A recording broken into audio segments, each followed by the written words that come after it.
नमस्ते। क्या हाल है? बढ़िया है। आज कौन सी तारीख है?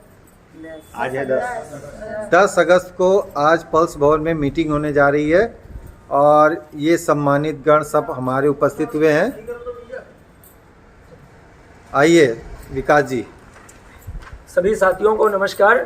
पल्स इन्वेस्टर वेलफेयर जो ट्रस्ट है उस संगठन के तहत होने वाली 19 तारीख की जो यहाँ पे मीटिंग है, मिट जाएगा। उस मीटिंग के तहत में सारे लोग बैठे हैं और निरंतर पिछले संडे को भी बैठक हुई थी, यहाँ पे इधर भी हुई है और जो आने वाला है संडे है, क्या तारीख को है? 17। आज 10 तारीख है।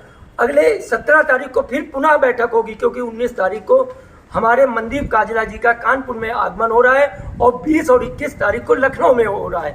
तो सभी अपने पल्स पीड़ित परिवार से मैं निवेदन करना चाहता हूं कि सभी लोग तन मन और धन से आए और सहयोग करें, क्योंकि ये जो कार्यक्रम है किसी व्यक्ति विशेष का नहीं है, किसी व्यक्ति के पर्सनल कार्यक्रम नहीं है।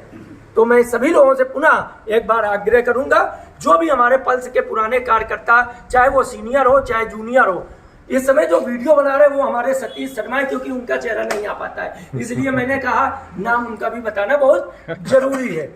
साथियों, बताना चाहते हैं निरंतर हमारे और हम सब लोगों के ऊपर, जो एजेंट कार्यकर्ता है उनके ऊपर कहीं ना कहीं दबाव बनता जा रहा है। बनता किस लिए जा रहा है? क्योंकि समय बीतता जा रहा है।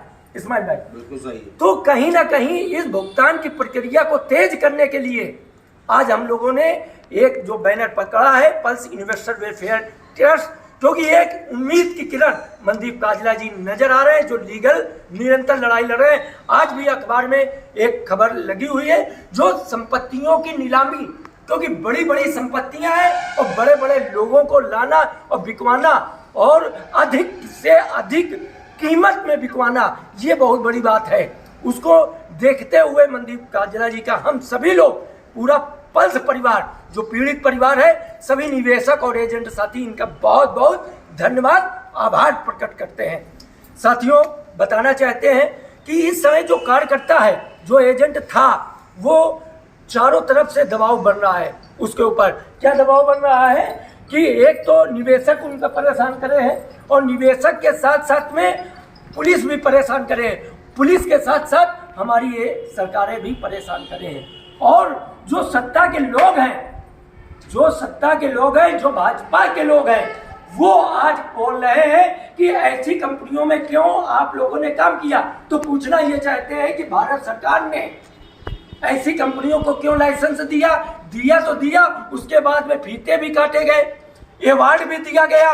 और सबसे बड़ी बात है कि हमारी कंपनी के अरुण जेटली, जो वित्त मंत्री पूर्व में रहे और भाजपा के सम्मानित पदाधिकारी थे और बड़े नेता थे, वो इस कंपनी के कानूनी सलाहकार रहे हैं 8 वर्ष।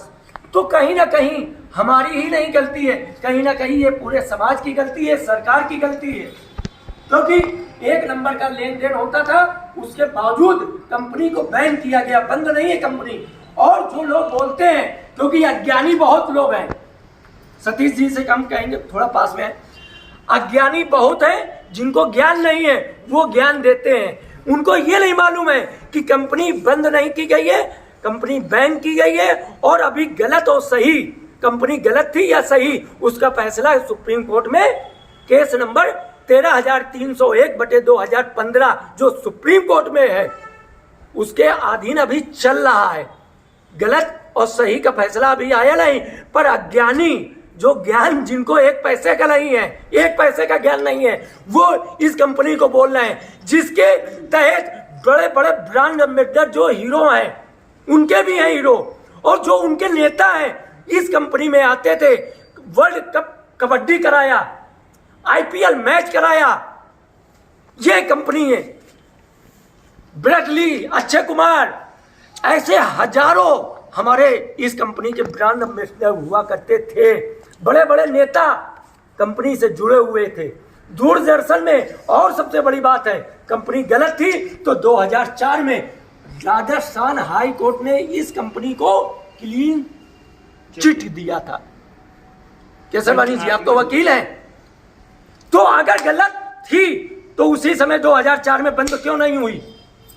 हमारी या एजेंटों की क्या हाथ से फॉल्ट है? जब उसमें दे दिया गया कि ये कंपनी साफ सुथरा रियल एस्टेट का काम कर रही है, तो कहां से गलत हुई? एक बात और, जो लोग अज्ञानी बोलते हैं, चाहे वो सत्ता के हों चाहे विपक्ष के, हम ना तो विपक्ष के हैं ना सत्ता के हैं, हम हैं पीड़ित, हमारा पैसा लगा हुआ है और हम विपक्ष का पक्ष नहीं ले रहे हैं, ना उनकी भाषा बोलते हैं। हमें अपना भुगतान चाहिए, इसलिए हम अपने प्रधानमंत्री अपनी सरकारों से रोते हैं तो हमसे पूछा जाता है कि तुम कहाँ के नागरिक हो, बताइए। अगर कोई बच्चा घर में रोता है कि माँ हमको भोजन चाहिए, दूध चाहिए, तो क्या पिता ये पूछता है कि ये किसकी औलाद है? हमसे पूछा जाता है कि भैया तुम कहाँ के नागरिक? यार हम भुगतान मांग रहे हैं, हमारे देश में कंपनी रही, भारत सरकार ने लाइसेंस दिया, ठीक, अरबों खरबों रुपए का यहाँ से कैश जाता रहा, कंपनी में भी जाता रहा और एजेंटों का TDS भी कटता रहा।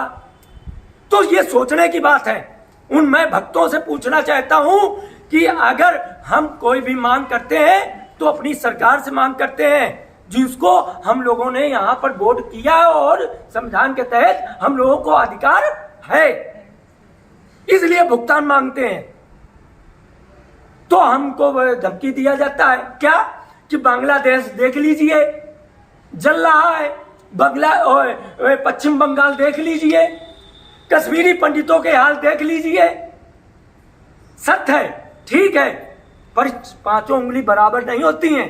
ये चांद भाई है, ये नसीम भाई है, तौफीक भाई है, हजारों परिवारों का पैसा लगा हुआ है। आज यहाँ पे हमारे साथ में अगल बगल बैठे हुए इस्माइल भाई है, ये संडीला से आए, हरदोई से, ये घाटमपुर से आए हुए हैं। चंद भाई, जब हम गलत होंगे तो सामने वाला गलत होगा, और वो कहानी और यहाँ की कहानी में जमीन आसमान का अंतर है। देश की आजादी में हर धर्म के लोगों ने साथ दिया था और मदद किया था, तब कहीं जाके देश आजाद हुआ है। तो भुगतान की प्रक्रिया को तेज करिए। इधर उधर की बातों में क्या होता है कि समय बर्बाद होता है।